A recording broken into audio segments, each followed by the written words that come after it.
It is a truth universally acknowledged, at least among those who breakfast with the Times, abstain from boiled eggs with grey yolks, and never use the word refined except in metallurgy, that the sound of a clock striking midnight in Belgrave Square is as regular and reassuring as the slow agony of a bishop's sermon. Thus it caused a flutter, not a commotion, such vulgarities are reserved for the provinces, when the elderly Dowager Marchioness of Winthorpe telephoned her butler at precisely 12:04 a.m. to remark, in tones both affronted and uncertain, "Bensley, I dare say I did not hear the Belgrave clock." Bensley, who had been butling since the Crimean War and could outwait death itself for a proper silver polish, took a moment before replying. "Indeed, your ladyship, I believe you did not. 3 houses down, at number 18 Belgrave Square, Colonel Maurice Delaford, retired in every sense but the uniformed one, lay quite still in his study armchair, one leg crossed too neatly over the other, eyes half open as though disagreeing with a bridge partner, and a tumbler of whisky sitting rather upright on the Turkish carpet, which was curious considering the shattered decanter beside it. Curious, too, was the manner in which the hands of the grand ormolu clock on the chimney-piece had frozen at 11:57 p.m., silent, stubborn, and refusing to resume their tick-tock submission to the universe.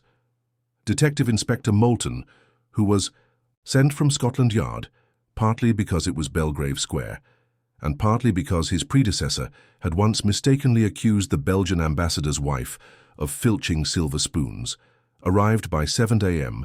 and promptly concluded that the colonel had died of natural causes.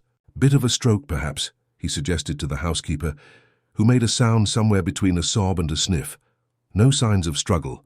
Door locked from the inside. No one in or out since last evening. Chap was old and solitary. That clock probably stopped of its own accord." By 9:30 the world was returning to order. Tea was served, the colonel's nephew notified, and a discreet removal service arranged. It might have remained thus if Lord Peter Wimsey, lately back from a moderately disastrous shooting weekend in Norfolk, he had wounded only 1 pheasant and a footman's pride, had not decided to call upon the Dowager Marchioness of Winthorpe as part of a vaguely held belief that old women liked to be visited and old clocks should chime when told. "Odd thing," she said, holding court over a plate of jam tarts that looked personally affronted. "Clock didn't chime. Do you suppose they wind it at the wrong time these days?" "Clocks," said Wimsey, examining the tray as though one of the tarts might confess, "have a most delicate psychology, like cats or vicars." He strolled out shortly after, more out of courtesy than curiosity, until he passed number 18 and noticed 2 things. One, that the house bore all the signs of recent disturbance in an otherwise too composed neighbourhood, open windows on the top floor, and a singularly haphazard milk bottle beside the doorstep. And 2, that the morning paper, still crisp and unsullied, lay atop it, untouched. The butler, a new man by the name of Fenby, who gave the impression of having once sold encyclopedias and failed to do so with particular grace, answered the door with a face like curdled optimism. "Yes, my lord?" "I say, Fenby," Wimsey replied, glancing at the milk bottle. "Bit early in the week for a household to go off its dairy, and no paper read.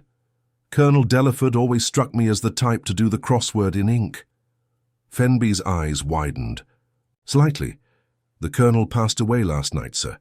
"Oh, quite. Heart, was it? Or simply a failure of narrative? The inspector believes it to be natural causes, my lord." Wimsey tilted his head, gaze flicking up, toward the chimney. "And the clock in the study? Stopped ticking or stopped altogether?" Fenby hesitated. I believe it stopped at 11:57. I couldn't say why." "Curious thing," said Wimsey lightly. "For a timepiece to cease on the cusp of midnight, one might say it chose discretion, over disclosure." With that he turned away, tapping his cane once on the step before descending. "Tell me, Fenby," he called over his shoulder, "did you hear the Belgrave chimes last night?" "No, my lord," Fenby replied faintly. "I did not." "Well then," said Lord Peter Wimsey, with a smile that made the lamplighter a cross, the square glance over nervously, "neither did the Marchioness. Which means, my dear Fenby," If the clock did not chime and the colonel did not rise, someone else must have been awake. And with that, the case of the silent clock in Belgrave Square had officially begun. It was rather against Fenby's natural instincts to admit a gentleman into a house in mourning, especially one of the breed who noticed milk bottles and unsolved crosswords, but Lord Peter had the unnerving habit of sounding precisely like someone who already had permission. Within 10 minutes of remarking upon the absent chimes and the uncooperative timepiece, Wimsey found himself standing in Colonel Delaford's study, lightly brushing a gloved finger across the back of a dusty armchair and noting with appreciation the severely alphabetical arrangement of the bookshelf. The room had the faint, lingering aroma of cigar ash and naval pride. It was a masculine study in the dated fashion, heavy mahogany, thick drapery, a faintly grotesque painting of HMS Benedictine under full sail, and the sort of carpet one might describe as tolerably imperial. The colonel's presence still hovered in the room, not as a ghost, of course, but in the manner of a man who had never truly permitted anyone to move his paperweight without written instruction. "Now then, Fenby," said Wimsey mildly, "I should be most obliged for a cup of strong tea, unless, of course, you keep brandy in the lower drawer, which would be both immoral and extremely useful." Fenby blinked, nodded once with the slow motion of the startled compliant, and vanished. Wimsey used the interval to crouch beside the clock and observe it more closely. The hands had stopped decisively. No gentle drooping, no uncertain shuffle. 11:57, neat as a vicar's sermon. He opened the case with careful fingers. The winding mechanism, curiously, was still taut. The gears were unbroken, clean oiled, and yet the time had stopped. Clocks, he murmured to himself, do not, as a rule, suffer existential crises. When they stop for a reason. Mechanical, perhaps, or intentional. The tea arrived with commendable haste, along with a slight clatter. Fenby's hands had developed a certain tremor. Wimsey waved a hand airily. "Now, my dear Fenby, you must forgive the impudence of my interest. I do love a good death, or a bad one. Either way, it gives a man a reason to get up before noon. Tell me, when was the last time you saw the colonel?" "Last evening, my lord, around 9:45. He dismissed me earlier than usual, said he had letters to write." "No visitors? No telephone calls?" Fenby shook his head. "None that I was aware of, my lord. I locked the front door myself at 10, bolted the study door as well." "From the outside?" "No, my lord. He always kept it locked from within." Wimsey stirred his tea. "And this morning?" "He didn't ring, as he usually does." I waited, until nearly 8. When he didn't respond, I knocked and then used the spare key, found him there in the chair. Dead. Wimsey nodded. "And the clock?" "Stopped at that time, as it is now. I assumed it had run down." "Indeed," said Wimsey non-committally. "Have the police examined it?" "Inspector Moulton gave it a glance, sir. Said it wasn't significant. Natural causes and all that." Wimsey sipped. "Natural causes rarely cause clocks to stop, Fenby. Not unless the deceased were particularly punctual." The butler cleared his throat. "There was one thing, sir, if you don't think me mad." "My dear man," said Wimsey warmly, "madness. Fare's often the first requirement for sensible observation. Do proceed." "Well, at about midnight I thought I heard a sound. Not loud, just a sort of click, like the latch of a door. Outside the study." "No, my lord. Somewhere above, I thought. But when I checked, all doors were locked and everything silent." Wimsey narrowed his eyes. "The colonel lived alone, did he not?" "Yes, my lord. No housekeeper maid, or errant niece. Just myself and the cleaning woman, Mrs. Thrapnell. She only comes by in the mornings. And she found nothing unusual. She said the drawing-room curtains had been disturbed, slightly pulled back when she normally leaves them drawn." Wimsey nodded slowly. "Fenby, I should like a word with Mrs. Thrapnell. Also, I wonder if you might summon the local horologist. I should like to know whether this clock can be stopped manually, without breaking the works." Fenby looked pained. "It is a valuable piece, my lord." "So are secrets," said Wimsey gently, "and I rather suspect your late employer had a few of those stashed among the mahogany." Before departing, Wimsey examined the room once more. The letter-writing materials were untouched, no blotting paper disturbed, no envelopes laid out. The whiskey glass remained upright beside the chair, its rim faintly sticky. The shattered decanter bore no visible sign of violence, just a clean fracture as though dropped carefully. Most curious of all, however, was the fire grate. Not quite cold, yet not warm either. Ashes greyed over a partially burned sheaf of paper. He leaned in and gently poked the heap with his cane. A few words emerged from the charred corner. "Not. Speak of it again. Entirely your responsibility." He did not touch them further. Outside, the chimes of another square sounded the hour. Whimsy smiled. The world, for now, continued to tick. But here, in Belgrave Square, something or someone had ensured that time itself had been told to hush. He stepped into the hallway, tapping his cane softly. "Fenby," he called, "ask Mrs. Thrapnell if she believes in ghosts."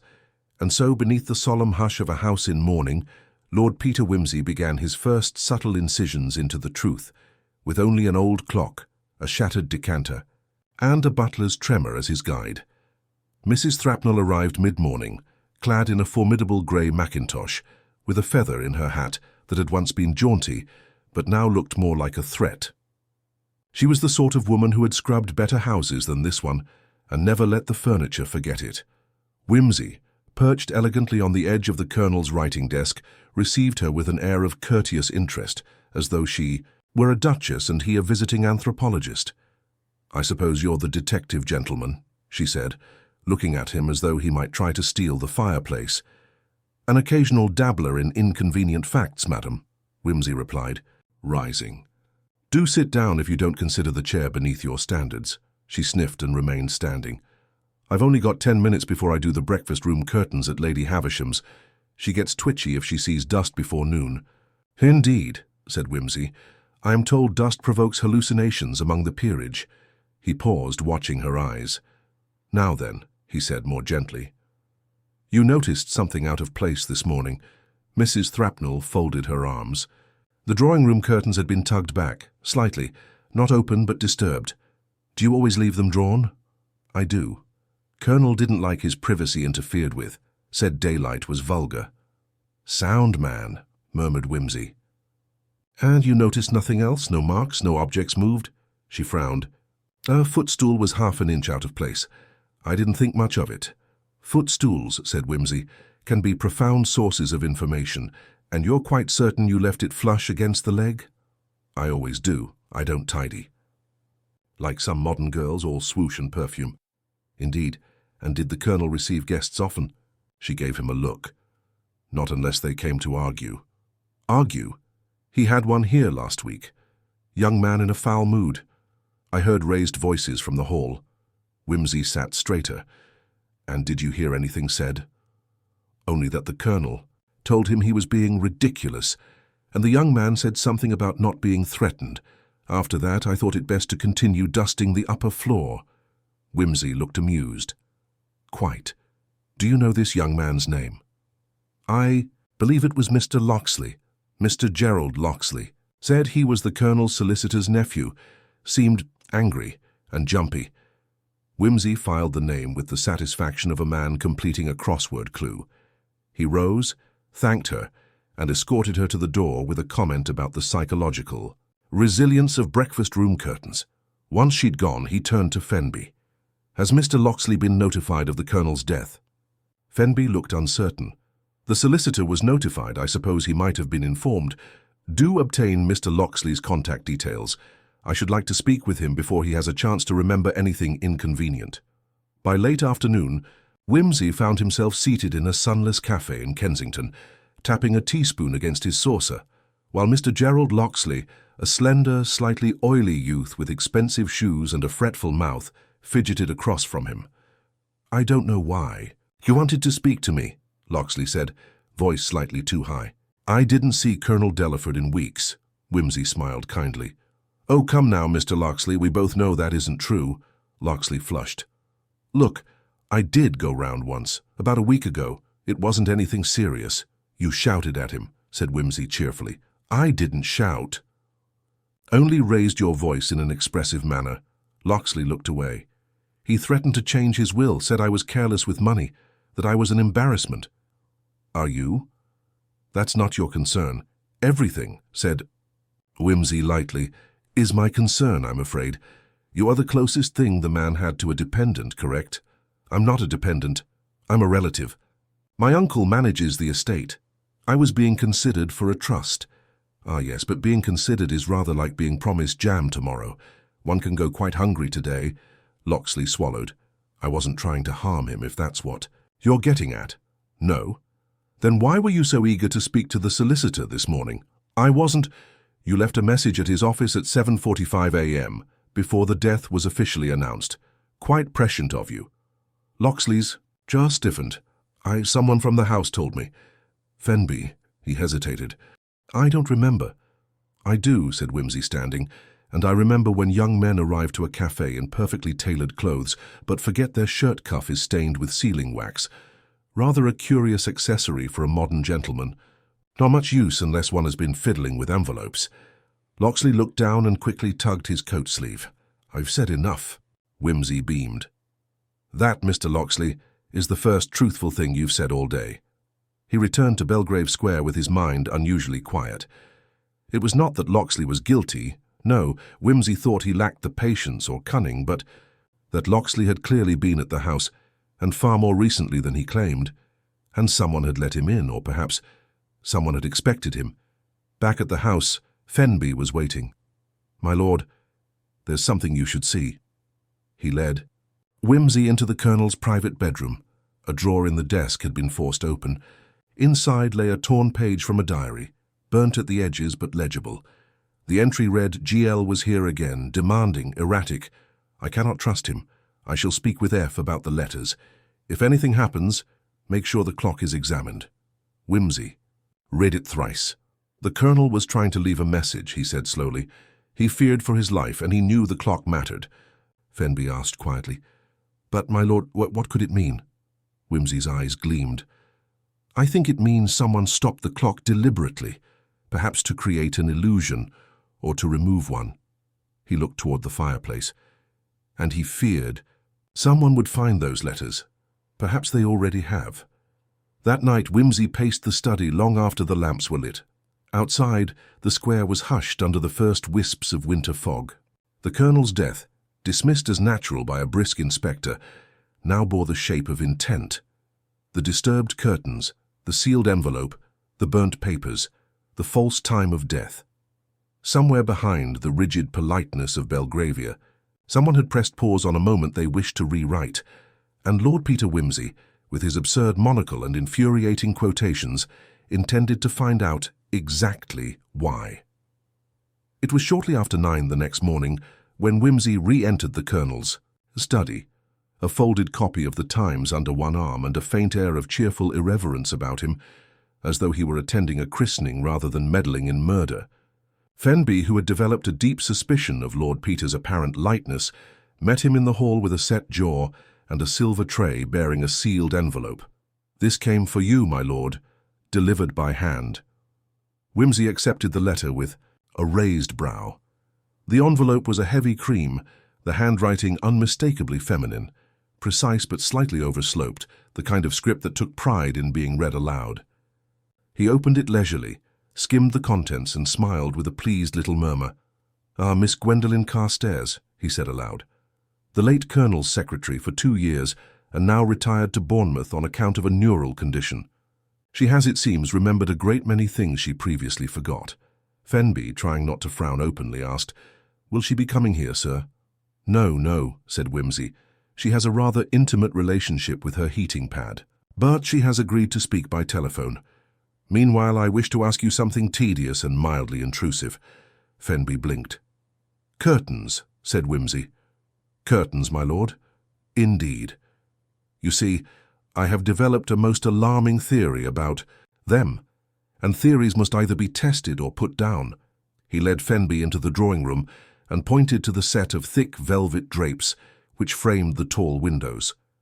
Would you kindly draw them together, fully shut, and then, at my signal, open them 1 foot. Only 1 foot. Precisely. Fenby, accustomed to strange requests, but not often from gentlemen wearing spats with visible enthusiasm, complied. Whimsy, meanwhile, lit a cigarette and stood across the room, just beside the grand piano, that had not been tuned since the Boer War. "Now then," he called. "Open just 1 foot." Fenby obeyed. Wimsey peered at the opposite wall, his gaze travelling slowly across the bookshelf, the painting of Admiral Beatty, and then finally settling on a small framed photograph on the far mantel, barely visible, through the new sliver of light. "Fascinating," he muttered. He crossed to the window and measured the angle from which the light had entered. "The Colonel sat here in the afternoons, yes?" "Yes, my lord." "With his whisky and his reading glasses. Did he ever mention the glare bothering him?" "No, sir. He said the curtains were to remain fully drawn at all times, unless opened completely for airing." Wimsey nodded. "Then someone very recently drew them just far enough to see without being seen, a cautious visitor, or a lurking observer." Fenby said nothing. Wimsey turned suddenly. "You know, Fenby, the peculiar thing about Colonel Delaford's whiskey decanter is not that it broke, but that it broke so neatly. A single fracture. No splatter, no mess. Very odd for a man with arthritis, wouldn't you say?" Fenby hesitated. He did suffer from stiffness, yes. Indeed, and yet he managed to lift and pour without dribbling. The glass beside him was barely touched. Strange to go through the bother of opening a bottle only to ignore the drink. Perhaps he changed his mind. Or perhaps, said Wimsey, stepping closer, he didn't open it at all.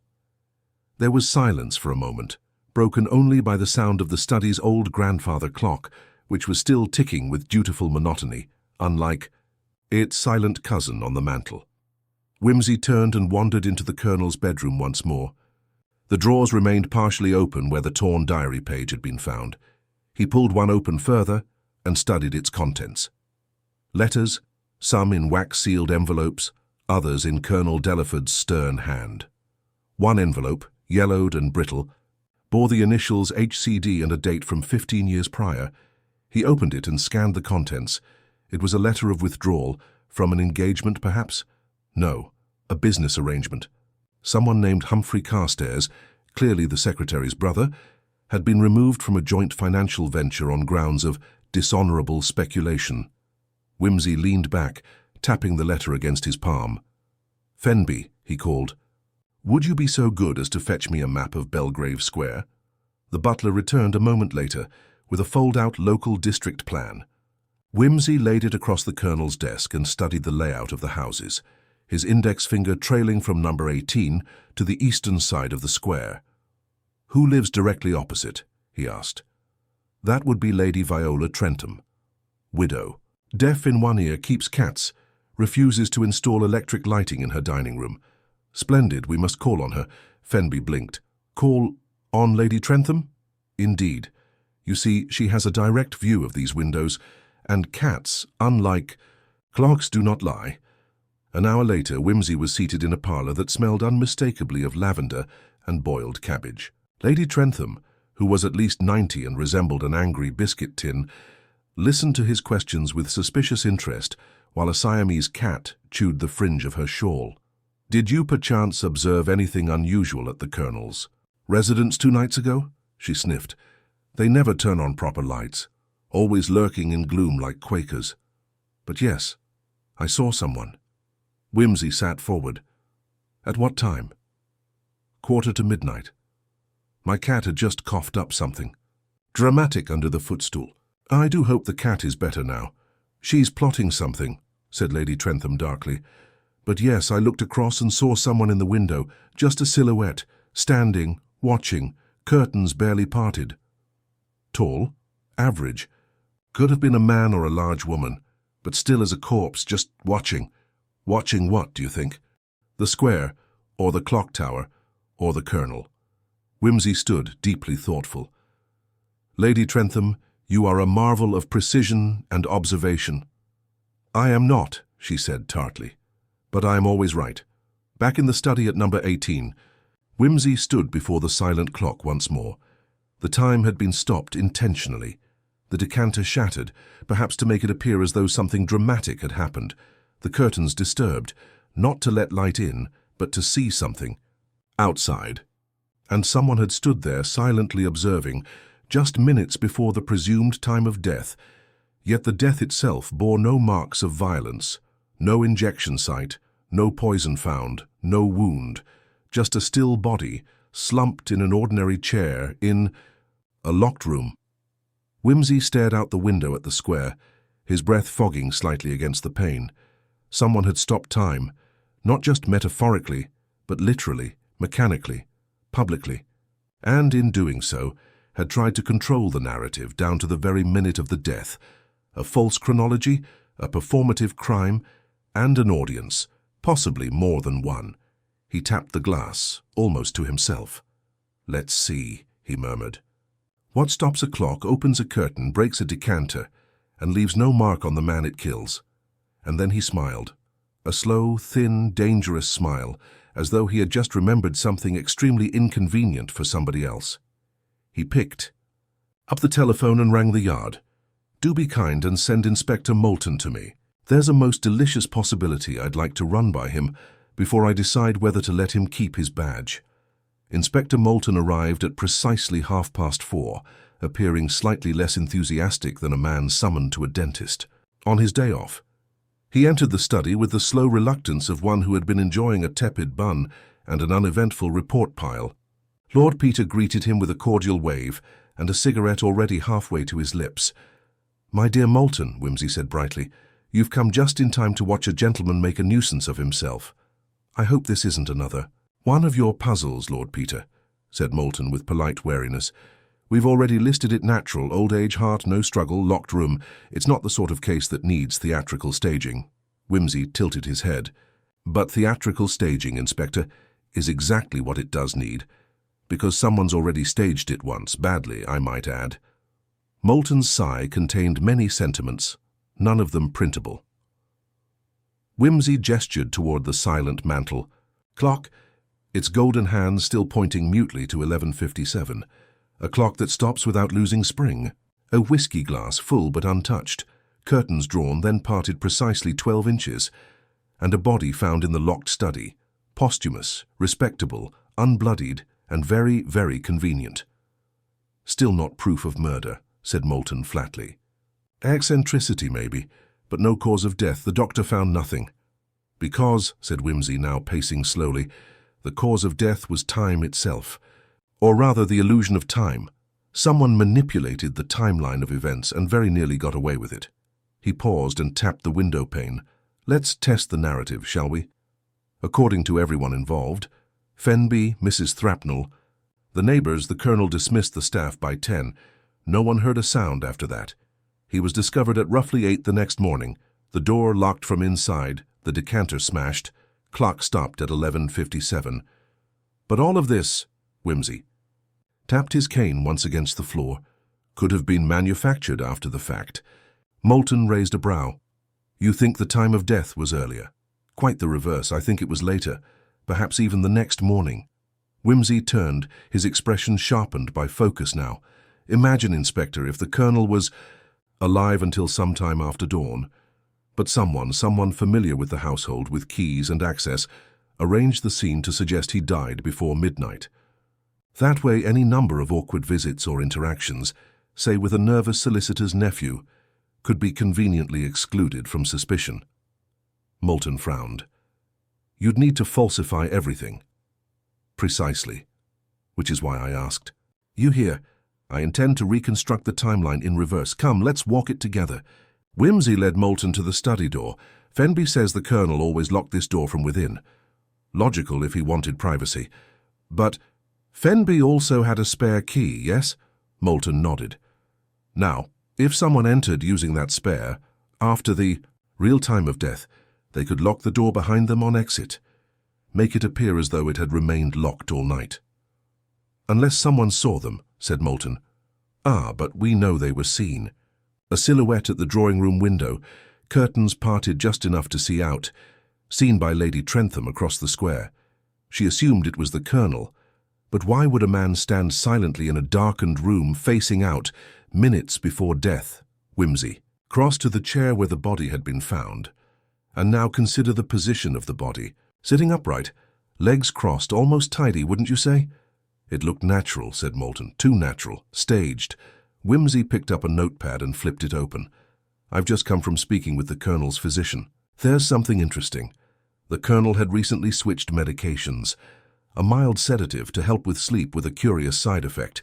It caused a rapid lowering of blood pressure under stress, very rare but potentially fatal. You mean the man could have been poisoned by his own doctor? Wimsey shook his head. No, not murder by prescription, but the medication could have made him vulnerable, and someone who knew this could induce death without leaving a trace. Induce how? Emotional shock, a confrontation, perhaps even suffocation with a pillow held for just long enough. It wouldn't take much. And afterwards, all one would need is a broken decanter, a stopped clock, a locked door, and a house quiet enough to cooperate. Moulton said nothing, but his hand moved slowly to his notebook. Wimsey took up the shattered decanter. Now observe, when glass breaks upon impact, it spreads outward in a chaotic pattern. But this one broke neatly, almost surgically. I believe it was already cracked. Perhaps someone heated it gently, then introduced a sudden chill. Ice, perhaps, so it snapped. He turned. Creates the appearance of a struggle, implies the colonel was mid-drink. But he wasn't. And the clock? Even simpler. The spring was unwound manually, the gears blocked, just enough to stop the hands at the exact moment required. Wimsey stepped back and surveyed the scene. It's a performance, Inspector. Every element designed to draw your attention to the wrong time, the wrong circumstances, the wrong conclusion. He walked to the fireplace and retrieved the half-burned sheet from the ashes. This was no accident either. The colonel tried to burn something, part of a letter, perhaps a warning. He sensed danger. Moulton, looking more serious now, asked, "So who staged all this?" "I believe the answer lies with Mr. Gerald Locksley." "The solicitor's nephew?" "The same. He had motive, financial insecurity. He was being excluded from a trust. He was seen arguing with the colonel, and he attempted to contact the solicitor before the death was made public. That shows knowledge, but no proof." "No," said Wimsey softly. "Not yet." He walked to the window again and pointed across the square. "Let's return to Lady Trentham's testimony. She saw someone at the window at 11:45. Curtains just barely parted, no movement. What if the person wasn't watching but waiting for a sound?" "What sound?" "The clock," said Wimsey. He tapped his watch. "The chimes in Belgrave Square are automatic. But the mantel clock in this room, it's mechanical. It chimes the hour unless it's stopped." He moved to the fireplace and rewound the clock gently. As it struck 5, it released a soft, resonant bell that echoed through the chamber. That's what Lady Trentham was waiting to hear. But she never did, because someone had already stopped, Moulton said. "So you're saying Locksley returned the next morning, staged the scene and set the clock to make it appear as though Delaford died before midnight?" Wimsey turned, his eyes gleaming. "Exactly, but he slipped up. He left wax on his sleeve from a letter the colonel never mailed. He knocked over a footstool. He disturbed the curtains. And how do we prove it?" Wimsey gave a thin smile. "I've sent Fenby to retrieve the envelope from the colonel's waste bin. The seal matches the one Locksley had on his cuff. And, more importantly, Miss Gwendolen Carstairs is willing to testify that the colonel wrote a note the night before his death, indicating he feared one particular man. She didn't name him, but the envelope he used was from a batch with a unique watermark, used only by Locksley's family firm. The same watermark appears faintly on the burned letter in the grate." Moulton nodded slowly. "That's enough to bring him in." Wimsey dusted his hands. "Good man. And when you do, ask him what he did with the original will. I rather suspect the colonel wrote a new one, and someone didn't want it read." Outside, the fog had thickened. The lamps flickered in the mist, and the silence of Belgrave Square pressed close once again. But inside number 18, time had resumed. The clock ticked again, precise and insistent, and Lord Peter Wimsey, having realigned the hours with the truth, reached for his gloves with the satisfaction of a man who had just reminded the world that deception, however elegant, never holds its breath forever. By the following afternoon, the heavy curtain of civility that cloaked Belgrave Square had begun to fray. Gerald Locksley had been invited, formally and with the gentle pressure only Lord Peter could apply, to return to number 18.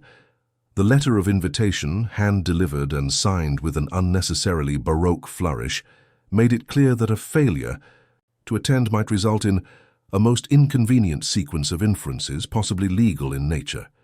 He arrived just past 3, visibly agitated, his collar too tight, his smile thin as icing on a stale cake.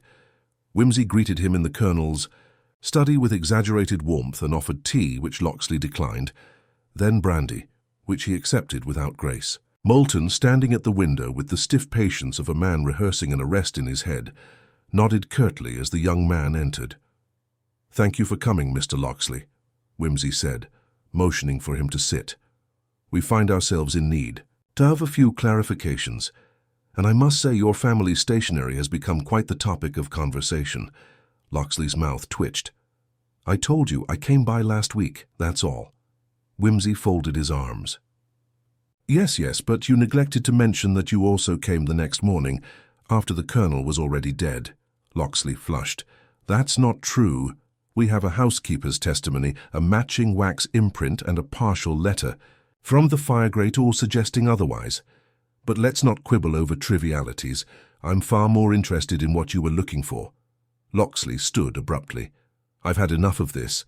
Wimsey remained seated. "I don't believe you have." "Sit, Mr. Locksley, if only because the inspector here is likely to ask much less pleasant questions in a much less comfortable chair." Moulton said nothing, but moved slightly closer to the door. Locksley sat down again, face pale. Wimsey picked up a small leather file from the desk. "You see, Gerald, may I call you Gerald? I've been through the Colonel's correspondence. Most of it dreadfully dull. Accounts, military club memos, complaints to the gas company. But among them, I found 3 letters sent to a man named Humphrey Carstairs. Does that name mean anything to you?" Locksley looked blank. "Curious," Wimsey said, "because he was your late uncle's former business associate, and the brother of Miss Gwendolen Carstairs, who served as secretary to the Colonel for over 2 years. He opened the file and slid out a single creased letter. This particular letter, dated 1909, accuses Mr. Carstairs of financial fraud, not large-scale embezzlement, nothing so vulgar, but quiet, clever diversions from a private estate fund. The case was never brought to court. Instead, the Colonel arranged for Carstairs' quiet removal and agreed not to report him. A gentleman's agreement. In exchange, Carstairs disappeared from London and left his sister to continue in quiet employment." Locksley said nothing. Wimsey tilted his head. "But here's the twist.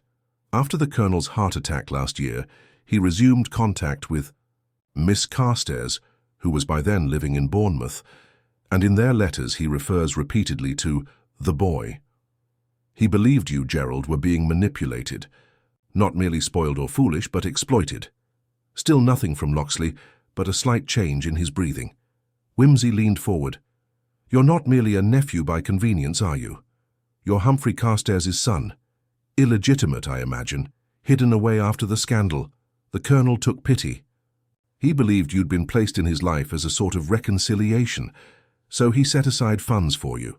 Quietly, no formal adoption, no public statement, but a generous trust intended to come into effect this year, on your 25th birthday." Locksley's voice when it came was thin and bitter. He promised he'd fix it, that he'd sign the final papers and make it right. Wimsey stood. "But he didn't, did he? Something changed.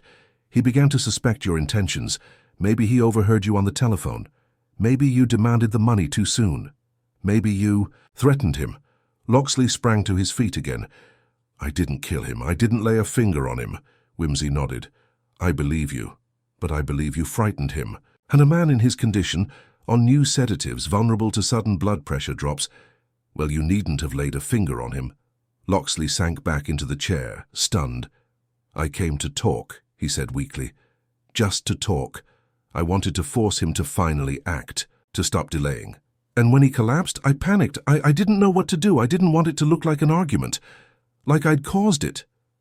"So you staged the scene," said Wimsey gently now. "You stopped the clock, to falsify the hour. You broke the decanter to make it look like he was mid-drink.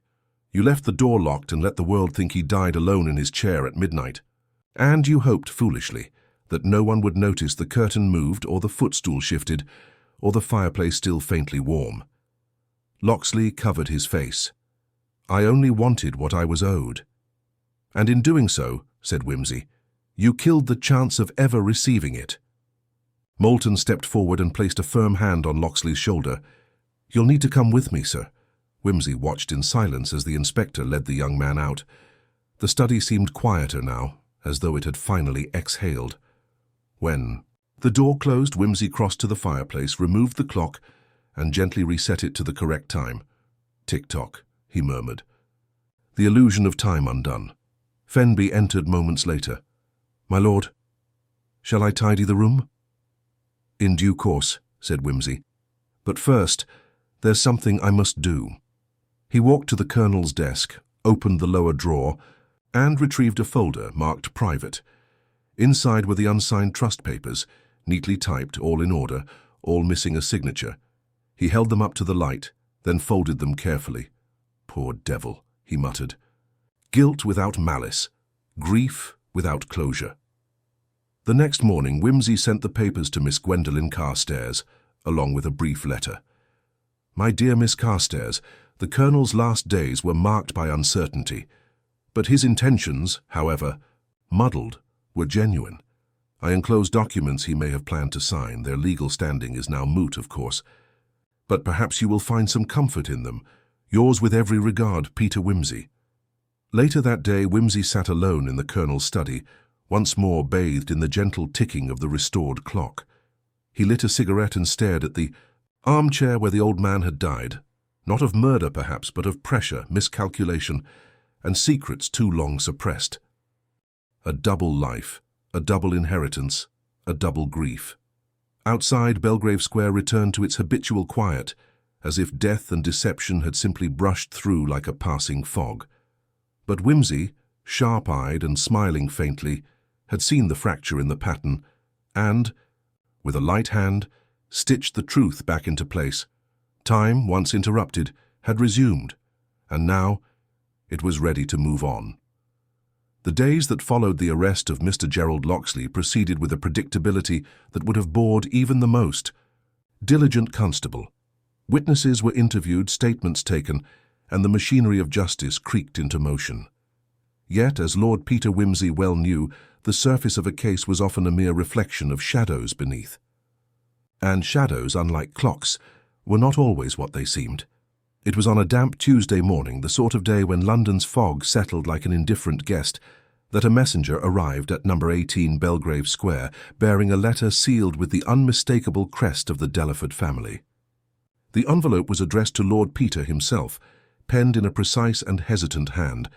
Whimsy broke the seal with the care of a man handling a live wire. The letter was brief. "My dear Lord Peter, I write to you from my confinement in Holloway. It appears that my fate has been intertwined, most inconveniently, with recent events at Belgrave Square. I am compelled to inform you that there are aspects of the Colonel's life which even his closest associates did not know. I trust you will treat this with the discretion it requires. Yours, Florence Draper." Whimsy's brow furrowed. Florence Draper. The name was vaguely familiar. A governess, a distant relative, someone once mentioned in passing but never truly reckoned with. Without delay, he summoned Inspector Moulton. Florence Draper, Whimsy mused aloud. A new variable in an already tangled equation. Moulton grunted. "I'll have my men look into her, but Holloway isn't known for its discretion." Whimsy smiled thinly. "Precisely why we must be cautious. But first, a visit to the prison is in order." 2 days later, Whimsy found himself in the bleak, grey-walled visitation room of Holloway Prison. Florence Draper awaited him, her eyes sharp and defiant beneath a tangled mop of auburn hair. "Lord Peter Whimsy," she said without preamble, "I suppose you want to know about the Colonel." "I do indeed," Whimsy replied, settling into the uncomfortable plastic chair. "I understand you knew him intimately." "In ways most do not," she said, voice low. "I was his secretary, yes. But I was also something else, a keeper of secrets that he dared not share with his family or solicitor." Whimsy inclined his head. "Please, go on." Florence took a deep breath. The Colonel led a double life, not in the sense of infidelity or deception, but in the burden he carried alone. Years ago, he was involved in a rather scandalous affair with a woman named Madeline Hartwell. She was a singer, quite renowned in certain circles. They were engaged for a time, but the relationship ended abruptly, and the colonel disappeared from the public eye for several years. Wimsey's interest peaked. And this Madeline Hartwell? Died. Tragically young, but not before leaving behind a child, one the colonel refused to acknowledge publicly. A secret son, perhaps? Florence nodded. Indeed, and that son has been living under an assumed name, in London, close enough to watch but never to approach. Wimsey's eyes narrowed. Do you have a name? I do. Charles Harding. Fascinating, said Wimsey. Do you know where he resides? Not precisely. The colonel was secretive, but I know he arranged for financial support, quietly, as with Mr. Locksley. Moulton, listening, frowned. So now we have two sons, one legitimate, one hidden. Precisely, and I believe this is the key to understanding the colonel's final days. He was torn between two legacies. Florence's expression darkened. There were threats from both sides, Locksley with his impatience and desperation, Harding with his resentment and claim to truth. Did the colonel speak of conflict? Only in whispers, and his fear that someone might act rashly to secure their inheritance. Wimsey exhaled slowly. So, Gerald Locksley's actions were only part of the story. Someone else, Charles. Harding may have played a role in the last night's events. And you believe this Harding could have been the shadow at the window? I do. Wimsey's mind raced. The curtain drawn slightly to spy, the silent silhouette, the frozen clock, all pieces of a tableau arranged to hide more than one truth. Returning to London, Wimsey instructed Fenby to discreetly investigate any sign of a Charles Harding in the city, while he himself began piecing together the colonel's final correspondence with Florence Draper.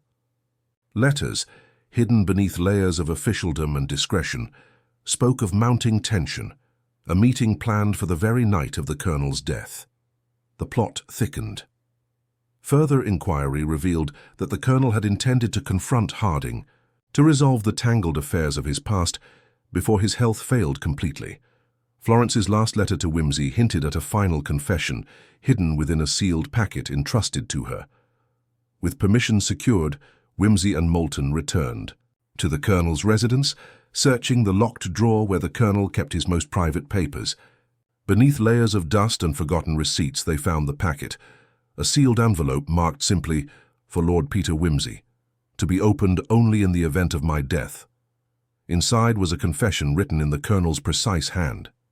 It recounted a life divided, a marriage founded on duty, a love lost to scandal, a secret son abandoned for propriety's sake. It named Charles Harding as that son and admitted to the colonel's fear that both sons might come into conflict over the inheritance, but the final line struck a chord. "If harm befalls me, suspect not Locksley alone.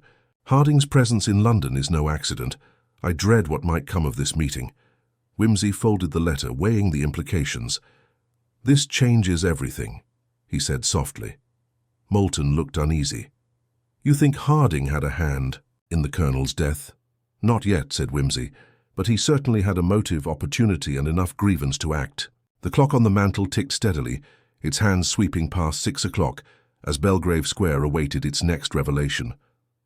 Outside, the mist thickened, and unseen watchers stirred in the fog.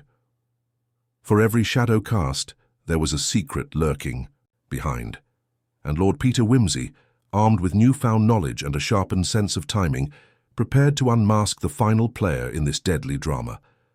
The silent clock was about to chime again. Lord Peter Wimsey's mind churned with the fresh revelations as he prepared for what he knew would be the final decisive act in this most peculiar of dramas. The layers of secrecy, half-truths and silent witnesses all demanded a stage worthy of their complexity. And Belgrave Square, with its serene facades and whispering fog, would provide it. The plan was simple in its audacity. Wimsey would recreate the colonel's final evening, piece by piece, inviting the key players to witness the unraveling of the carefully constructed illusion. He had chosen the drawing room of number 18 for this performance, a room thick with memories and the faint scent of cigar smoke and old paper. His invitations were delivered with the subtlety of a murder mystery host. The Dowager Marchioness of Winthorpe, Lady Viola Trentham, Miss Gwendolen Carstairs, Inspector Moulton, and, most delicately, a summons for Mr. Charles Harding, whose shadowed presence had yet to be confirmed, but whose role could no longer be ignored. As the evening fell, a hush descended on the gathering.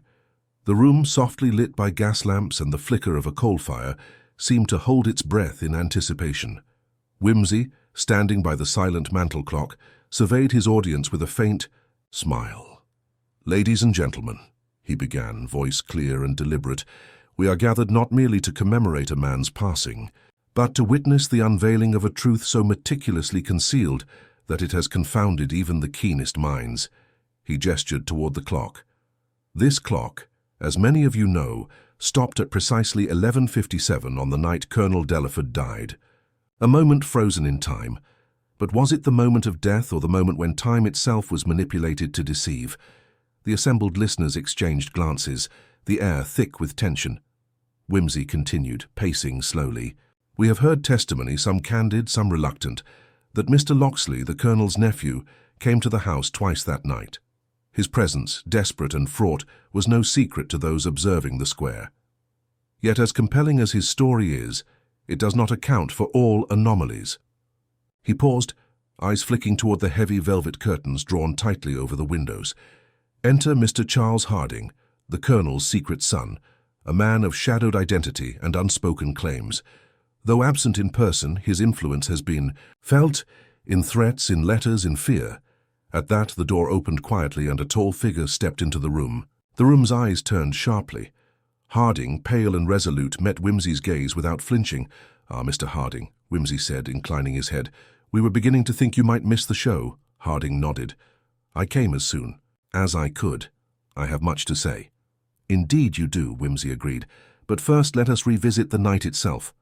With a subtle wave of his hand, Wimsey signaled Fenby, who began to draw back the curtains. A sliver of moonlight spilled onto the carpet. "Observe," Wimsey instructed, "how a mere foot of opening alters perception. It allows a watcher to see out, yet remain concealed within. Lady Trentham, across the square, saw such a silhouette. A figure waiting, watching." He gestured to the mantel clock. "Now imagine the clock stopped deliberately at 11:57 to create a false narrative, a time before the arrival of certain visitors." Wimsey moved to the shattered decanter, lifting it carefully. The broken decanter, neatly fractured, was a staged prop, meant to suggest struggle or sudden death. Yet the Colonel's glass was untouched. No sign of intoxication, only interruption. He turned sharply to the assembled. "Consider the locked study door, bolted from the inside. A clever device, only accessible by those with a key, Fenby among them. Yet the spare key was used after the true moment of death to lock the room and maintain the illusion." Moulton nodded grimly. Wimsey's gaze then settled on Harding. "Mr. Harding, your presence that night was meant to confront, a past kept secret, to demand reckoning. Yet your arrival was anticipated by another, someone desperate to control the story and the inheritance." Harding's eyes darkened. "I do not deny being there, but I did not kill my father." "True," Wimsey said. "Nor did you strike a blow. But your arrival caused panic.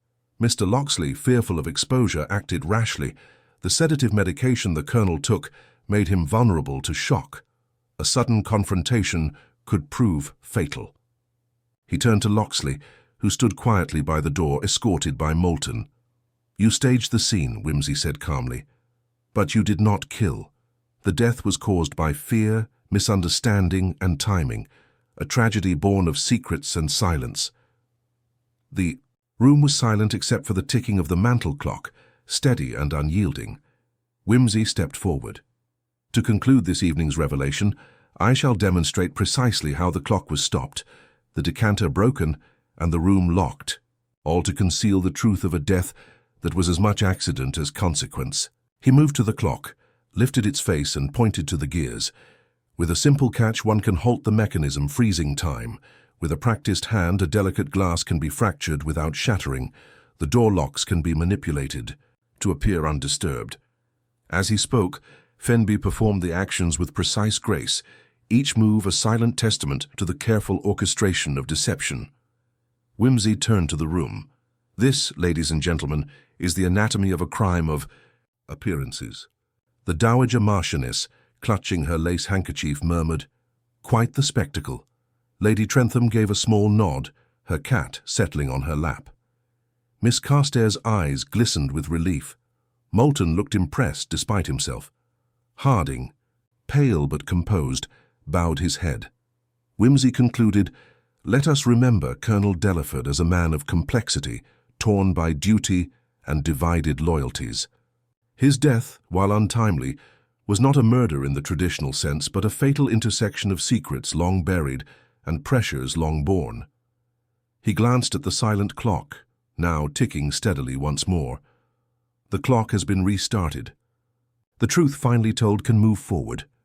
As the assembly dispersed into the London night, Wimsey lingered by the window, watching the fog swirl around the gas lamps. The stage had been set, the players revealed, and time, at last, was free to resume its course. The air in the drawing-room was thick with anticipation as the evening deepened into a mist-laden twilight. Lord Peter Wimsey, standing at the centre of the gathered company, fixed his gaze on the most reluctant of attendees, Gerald Locksley, who remained quiet, yet restless, like a caged animal awaiting its reckoning.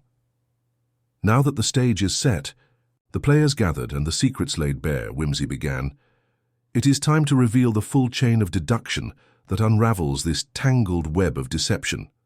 He stepped forward, eyes gleaming with the characteristic blend of irony and brilliance that had become his hallmark. "Let us begin, then, with the clock." He gestured toward the now functional mantel clock, its steady tick breaking the tense silence. At first glance it appears a mere trinket, a device of brass and gears marking the passage of hours. Yet it was the linchpin of the entire illusion. Stopped intentionally at 11:57, a moment chosen with surgical precision to suggest the time of death. Wimsey paused, ensuring all eyes were on him, then continued, "The question is, who had the knowledge, opportunity, and motive to manipulate this symbol of time? The answer, as the facts reveal, is both simple and complex." Turning to Locksley, he said, "Mr. Locksley, you arrived at the house twice that night. First, in a fit of desperation to press your claim to inheritance. Second, to cover your tracks. You staged the scene, stopping the clock, breaking the decanter, locking the study door, in hopes of masking your presence and forging a false chronology." Locksley's face twisted in silent protest. "But," Wimsey went on, "your plan was incomplete. You underestimated the watchfulness of others. Lady Trentham's silhouette witness, the disturbed curtains, the burnt letter, each a small crack in your carefully constructed facade." He then addressed the room, but Mr. Locksley was not acting alone in his anxiety. Enter Mr. Charles Harding, the Colonel's secret son. Though his arrival was unexpected by many, he too was a shadow in the story, a claimant with deep grievances, and his own brand of quiet desperation. Wimsey's voice softened. The Colonel, torn between his family's public duty and private past, had arranged a meeting that night to confront these legacies. What unfolded was a tense exchange, thick with unspoken accusations and veiled threats. He pointed to the fireplace where the partially burned letter had been found. This letter, containing the Colonel's fears and warnings, was never sent, but serves as a testament to his troubled final hours. Wimsey stepped closer to Moulton. The medication the Colonel took, designed to ease his suffering, made him fragile, susceptible to shock and sudden collapse. The confrontation, laden with emotion and fear, was enough to cause his demise without her single violent act. Moulton nodded grimly. But the final act in this grim ballet was deception, the staging of the scene to mislead the world about the time and cause of death. Wimsey's eyes locked with Locksley's. "You sought to claim your inheritance through artifice, but you only hastened tragedy." Turning to Harding, he added, "And you, Mr. Harding, have shown restraint and integrity in contrast. Your presence, though shrouded in secrecy, was motivated by a desire for truth and reconciliation, not greed or violence." The room seemed to exhale collectively. Wimsey's gaze then swept the assembly. In sum, the Colonel's death was the product of human frailty, concealed by human cunning, a crime of circumstances rather than cold calculation. He looked at the silent clock one last time. "Time, dear friends, is both judge and witness. Though we may attempt to freeze its hand or mislead its course, it remains ever vigilant. As the silence lingered, Wimsey smiled gently. Let justice proceed, not with vengeance but with understanding. The room slowly emptied, the weight of revelations settling upon all present. Outside, the mist wrapped Belgrave Square in a shroud of quiet finality, and within number 18, the clock ticked onward, steady, relentless, and true. Lord Peter Wimsey, his task complete, allowed himself a brief moment of satisfaction before preparing for his next adventure. For time, as ever, waits for no man. The following morning dawned with a bleak, overcast sky pressing down upon Belgrave Square, as though the very heavens mourned the tangled events of the preceding days. Within the sober walls of Scotland Yard, Locksley sat alone in an interrogation room, his composure unravelling like the frayed edges of an old manuscript. The weight of Lord Peter Wimsey's revelations bore heavily upon him, and the once defiant youth now appeared a shadow of himself. Inspector Moulton observed quietly, pen poised but hesitant. The room was still save for the faint ticking of a clock on the wall, each tick punctuating the silence like a slow drumbeat of impending confession. At last Locksley spoke, his voice low and trembling. "I didn't mean for any of this to happen," he said, eyes fixed on a scuff mark on the floor. "I only wanted what was promised, what was mine by right." Moulton leaned forward, encouraging but firm. "Then tell us everything from the beginning." And so, with a deep breath, Locksley began. He spoke of his childhood, marked by absence, and whispered secrets, of his tenuous place in the Colonel's life, of the growing desperation as the promised trust remained unsigned, of the arguments that escalated from frustration to fear. He admitted to his visit on the night of the Colonel's death, the heated exchange, the threats made in anger. Yet he swore on his very soul he did not intend harm. "I never touched him," Locksley insisted, "but when he collapsed I panicked. I tried to hide my presence, to buy time." Moulton nodded solemnly, exchanging a glance with Lord Peter, who had silently joined the room. Wimsey's expression was inscrutable, a quiet blend of pity and understanding. "You see, Inspector," Wimsey said softly, "Mr. Locksley's faltering is not merely a confession of guilt, but a revelation of human weakness. The desire to claim what is owed, clouded by fear and desperation, can drive a man to acts he would never contemplate in calm." He turned to Locksley. "Your actions complicated a tragedy but did not cause it. The Colonel's death was, as we have seen, the culmination of secrets and pressures too long borne." Locksley's eyes met Wimsey's, and for a moment the youthful facade cracked to reveal the raw vulnerability beneath. "I wish I could undo it all," he murmured. Wimsey placed a reassuring hand on the young man's shoulder. "None of us are without fault, Mr. Locksley. But truth, once revealed, can lead to redemption."